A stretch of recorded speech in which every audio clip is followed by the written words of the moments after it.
सर्वांना हरिओम. कर्पूरगौरं करुणावतारं संसारसारं भुजगेन्द्रहारं सदा वसन्तं हृदयारविन्दे भवं भवानी सहितं नमामि. भवं भवानी सहितं नमामि. चरपटीनाथ यांच्या चरित्राचा थोडक्यात अभ्यास करणार आहोत. गुरु चरपटीनाथ हे नवनाथांपैकी एक प्रसिद्ध रसदिद्ध आणि नाथयोगी आहेत. चरपटीनाथांना चरपटी, चरपटीपाद, चरपट्री, चर्यादीपा या नावांनी सुद्धा ओळखले जाते. मिंचेतनाथ त्यांना करपटीनाथ असे म्हटले गेले आहे. रज्जबदासाने आपल्या सरबनगी ग्रंथात चरपटीनाथांना चारिणी गर्भोत्पन्न मानले आहे. त्यांचा जन्म गोरक्षनाथांच्या आशीर्वादाने झाला असे मानले जाते. चरपटीनाथांविषयीच्या कथा हिमाचल प्रदेशातील चंबा खोऱ्यात लोकप्रिय आहेत. तेथे महाकालीबरोबर चरपटीनाथांना सुद्धा पूजण्याची प्रथा प्रचलित आहे. चरपटीनाथ हे आई या पंथाशी सुद्धा निगडीत आहेत.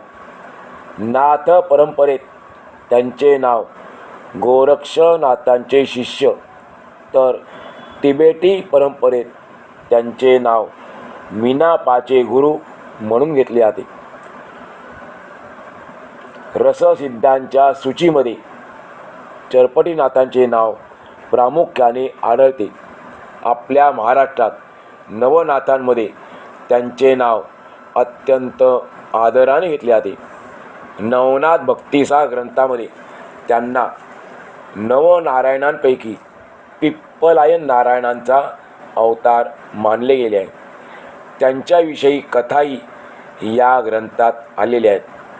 आपण चरपटीनाथ यांची जन्मकथा पाहूया.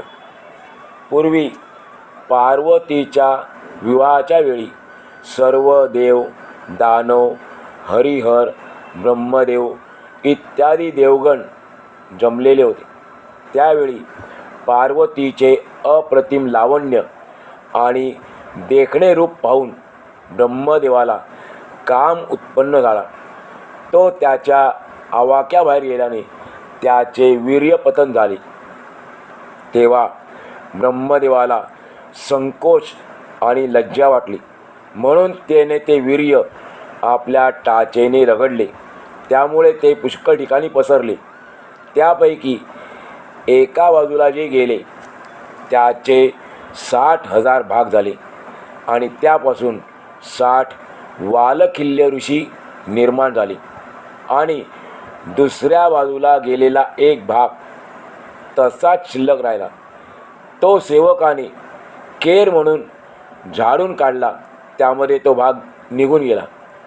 नंतर पुढे लज्जा होमाचे भस्म आणि तो केर सेवकांनी नदीमध्ये टाकून दिला. त्यामुळे त्यामध्ये ते रेतसुद्धा वाहून गेले. वाहता वाहता ते पुढे एका कुशाला म्हणजे गवताला अडकल्यामुळे त्यातच ते भरून राहिले. तेथे ते बराच काळ राहिले होते. त्यात पिप्पलायन नारायणाने संचार केला. तोच हा चरपटीनाथ.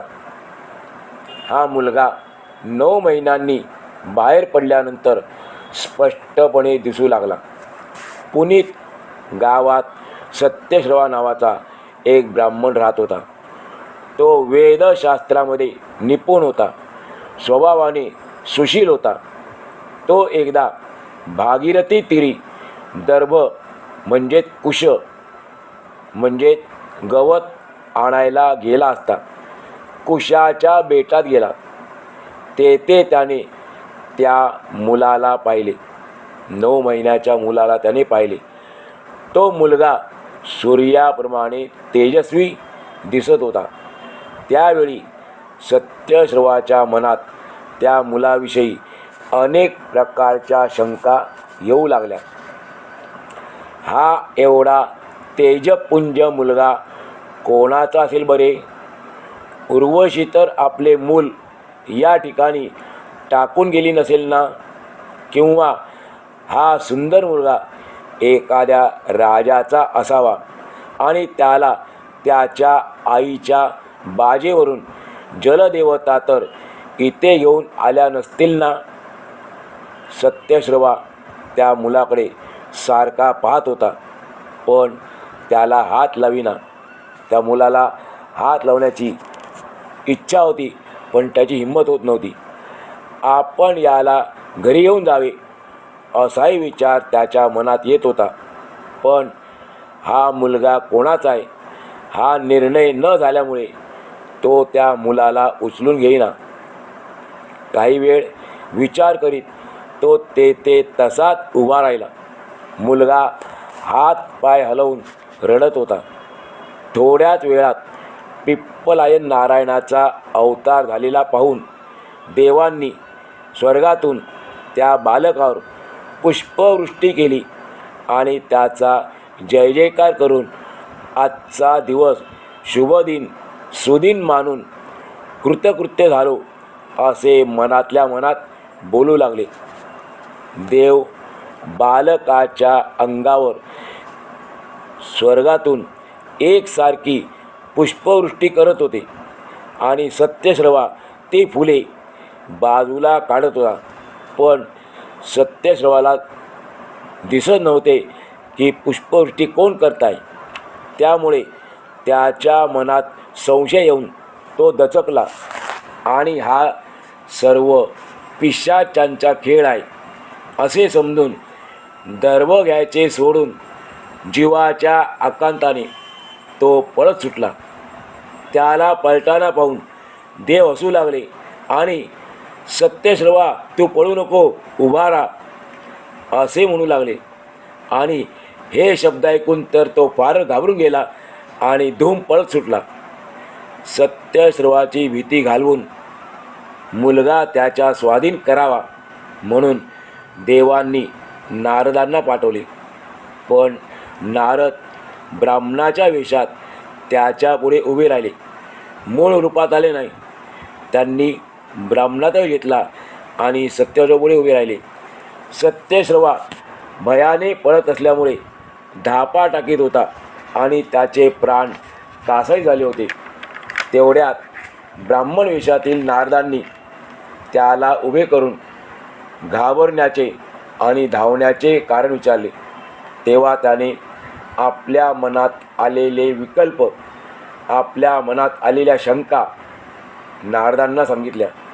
नंतर नारद त्याला एका झाडाखाली घेऊन गेले आणि सावलीत बसून तो शांत झाल्यावर पिप्पलायन नारायणाचा जन्माचा सर्व वृत्तांत त्याला सांगितला. त्याचप्रमाणे ही भूतचेष्टा नाही याची खात्री करून दिल्यावर त्या मुलाला घरी नेऊन त्याचा सांभाळ कर असे त्याला सांगितले आणि त्या मुलाचे नाव चरपटीनाथ ठेवायला सांगितले.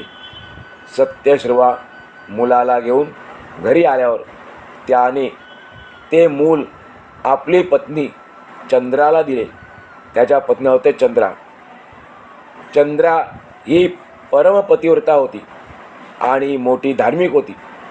सत्यश्रवाने दर्भ आणायला गेल्यावर जो प्रसंग घडला तो सर्व वृत्तांत चंद्राला सांगितला. ते ऐकून तिला परमहर्ष झाला, अत्यानंद आला. ती म्हणाली, आज दर्भाच्या निमित्ताने वंशवेल आपल्या हाती आली आहे असे बोलून तिने त्या बालकाला आपल्या हृदयाशी धरले. मग तिने त्याला न्हाऊ माखू घालून स्तनपान करवले आणि पाळण्यात घालून त्याचे नाव चरपटी असे ठेवून आनंदाने ती गाणी गाऊ लागली. मुलगा उत्तरोत्तर वाढत चालला. सत्यश्रवाने त्याची 7व्या वर्षी मुंज केली. त्याला वेदशास्त्रात पारंगत केले. पुढे एके दिवशी नारदांची स्वारी भ्रमण करीत करीत त्या गावात आली. आगंतुक ब्राह्मणाच्या वेशात नारद सत्यश्रवाच्या घरी गेले. त्यांनी चरपटींना पाहिले तेव्हा तो 12 वर्षाचा होता. ब्रह्मदेवाच्या वीर्यापासून त्याची उत्पत्ती झाल्याने हा आपला भाऊच आहे असे समजून नारदांना त्याचा विशेष कळवळा येत असे. चरपटीनाथला पाहिल्यानंतर नारद तेथून बद्रिकाश्रमाला गेले. तेथे त्यांनी भगवान शंकर, भगवान दत्तात्रेय आणि गुरु मच्छिंद्रनाथ यांची भेट घेतली. नंतर चौघेजण आनंदाने एके ठिकाणी बसले असता गप्पा गोष्टी करता करता चरपटीनाथाचा सर्व वृत्तांत त्यांना नारदांनी सांगितला. तो ऐकून शंकराने दत्तात्रेयांना सांगितले की तुमची मर्जी नवनारायणांना नाद करण्याची आहे. तुमची इच्छा नवनारायणांना नाद करण्याची आहे. म्हणून आता चरपटीनाथाला आपण दीक्षा देऊन नाथपंथात आणावे. तेव्हा दत्तात्रेय म्हणाले की पश्चातापा वाचून हित करून घेता येत नाही. जोपर्यंत आपण पश्चाताप होत नाही तोपर्यंत आपल्याला दीक्षा मिळत नाही. म्हणून जेव्हा चरपटीला अनुताप होईल म्हणजे त्याला पश्चाताप होईल तेव्हा पाहता येईल. त्यावेळी नारद म्हणाले की आता चरपटीला पश्चाताप होईल अशी व्यवस्था मी करतो. पण आपण अनुग्रह म्हणजे दीक्षा देण्याची सिद्धता करावी. एवढे दत्तात्रेयाने सांगून ते पुन्हा ब्राह्मण वेशात सत्यश्रवाकडे आले आणि मी आपला विद्यार्थी होऊन राहतो, आपण मला विद्या घडवावी अशी त्यांनी सत्यश्रवा विनंती केली आणि सत्यवती मान्य केली. नारदांना तो कुलंब या नावाने हाक मारत असे, कारण नारद ब्राह्मण वेशात होते आणि त्यामुळे त्यांचं नाव कुलंब असं त्याने ठेवलं. कुलंब आणि चरपटी एके ठिकाणी विद्याभ्यास करू लागले. इथे येण्याचा हेतू आपण लक्षात पाहिजे की का आलेले आहेत. चरपटी साधी व्यक्ती नाही, विभूती आहे ती, आणि पश्चाताप होत नाही तोपर्यंत त्यांना दीक्षा मिळणार नाही. तो पश्चाताप व्हावा याकरता नारद आलेले आहेत. हे लक्षात ठेवून आपण पुढचा वर्ग ऐकायचा आहे. सत्यश्रवा ग्रामजोशी होता, म्हणजे गावातला तो एकमेव ब्राह्मण होता. जोशी आडनाव आहे, परंतु ते ब्राह्मणांना उद्देश म्हटलं याच्या पूर्वीच्या काळी.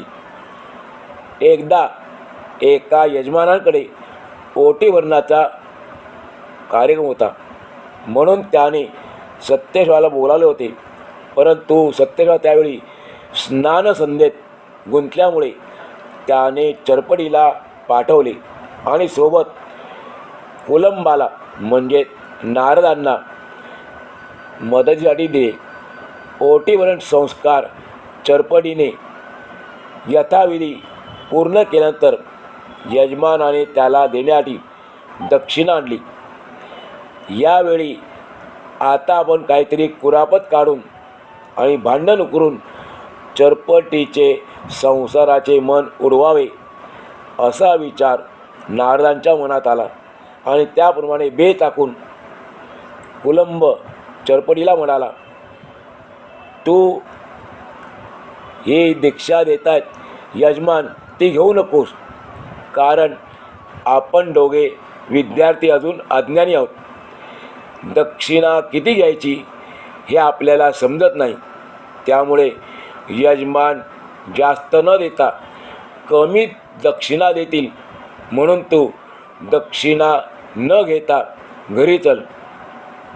नंतर सत्यश्रवा येऊन दक्षिणा घेईल.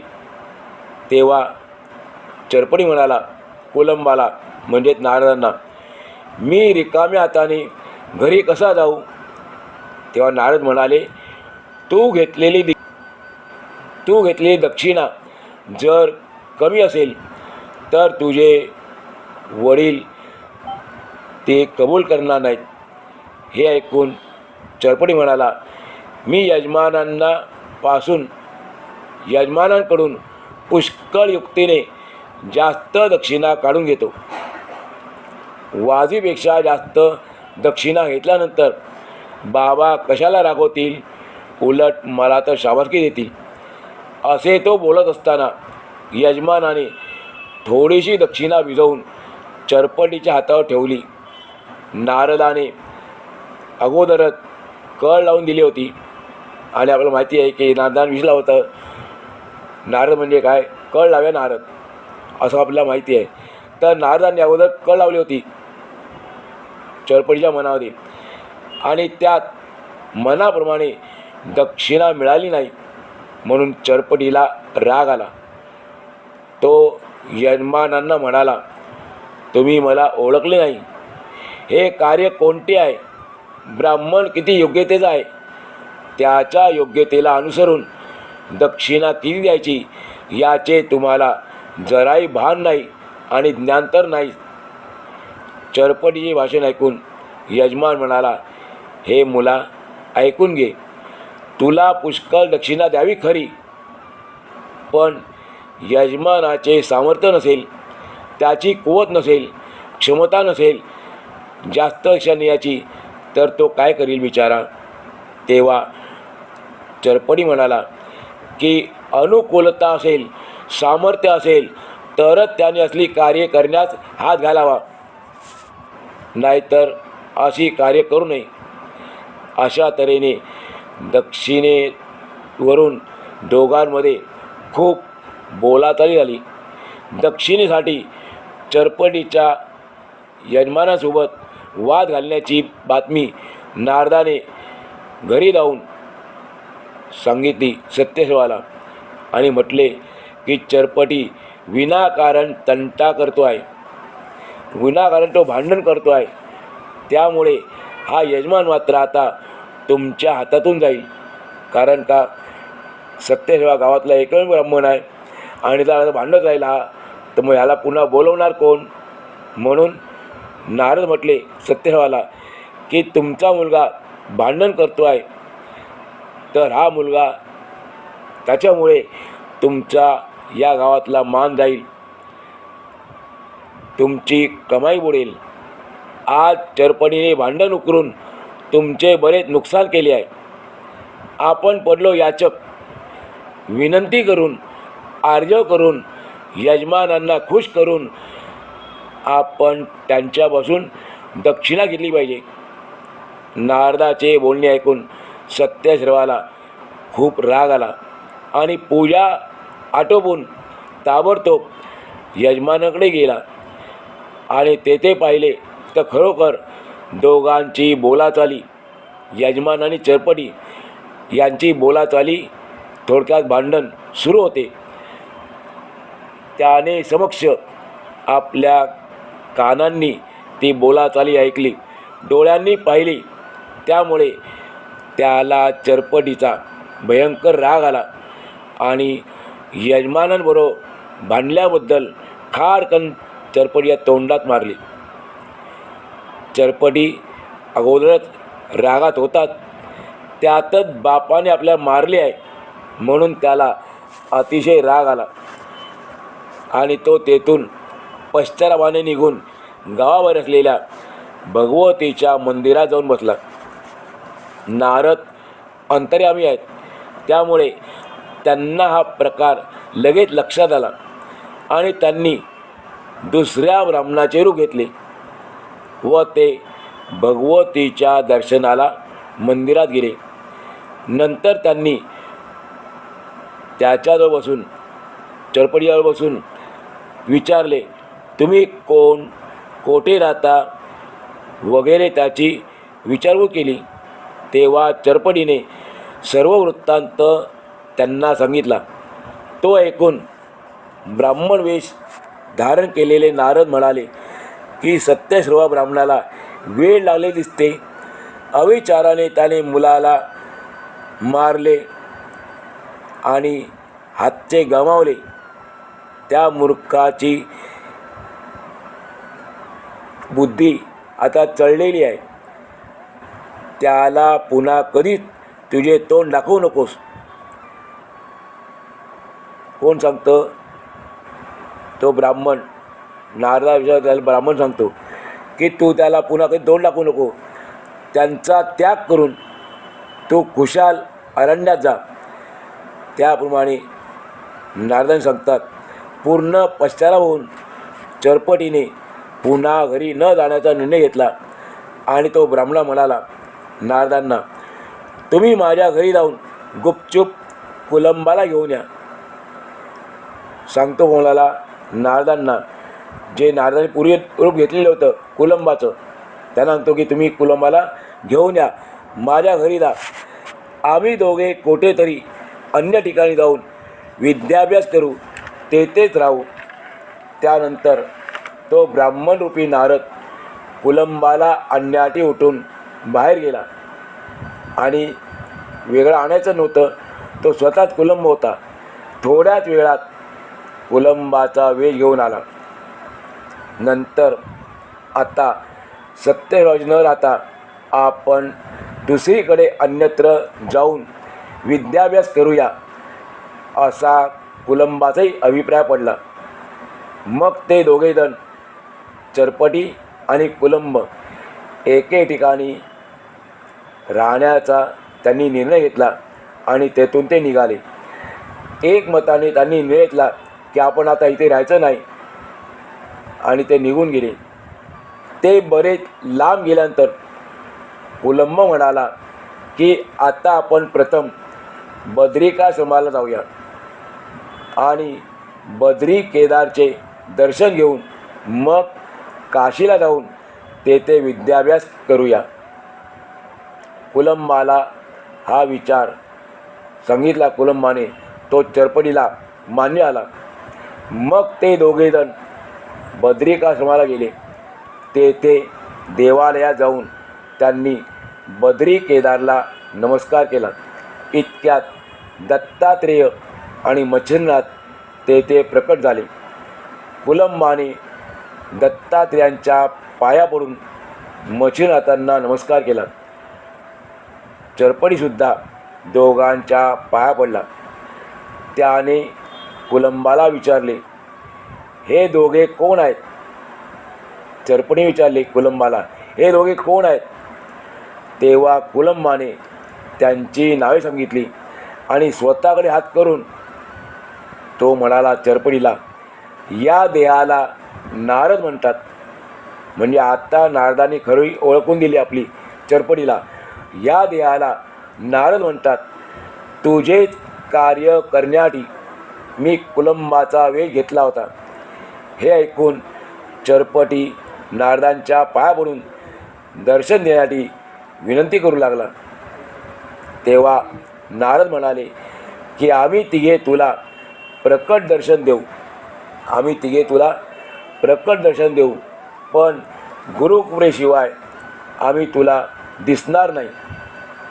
एकदा का गुरूंनी कानात मंत्र दिला की सर्व जग तुला ब्रह्मरूप झालेले दिसेल. ते ऐकून चरपटी म्हणाला, हे देवर्षी, तुमच्यापेक्षा श्रेष्ठ असा कोणता गुरु मी शोधून काढू? तरी आता तुम्हीच मला येथे अनुवर देऊन मला सनात करावे. तेव्हा दत्तात्रेयांना नारदांनी सूचना केली.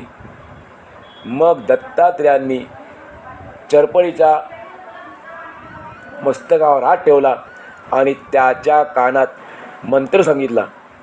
तेव्हा त्याचे अज्ञान जाऊन त्याला दिव्य ज्ञान प्राप्त झाले. मग चरपटीनाथांना त्यांचे दर्शन झाले. त्याने तिघांच्या पायावर मस्तक ठेवले. त्यावेळी शंकराने सुद्धा प्रकट होऊन चरपटीनाथांना दर्शन दिले. त्याच्या तोंडावर हात फिरवला आणि विद्याभ्यास करून नाथमंत्र देण्याबद्दल शंकराने सांगितले दत्तात्रेयांना. आणि त्यानंतर मग दत्तात्रेयांनी त्यांना सर्व विद्या शिकवल्या.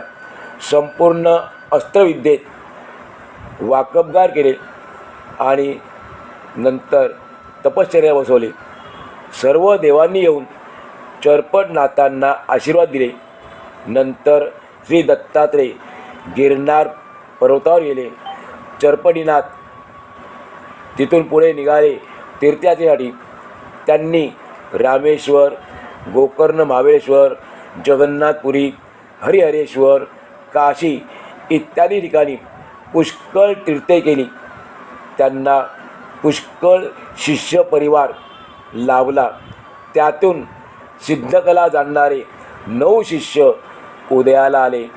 अशी या महान तपस्वी चरपटनाथांची थोडक्यात कथा आहे. आपण या ठिकाणी त्यांना दंडप्रणाम करूया आणि आजचं या ठिकाणी पूर्ण करूया.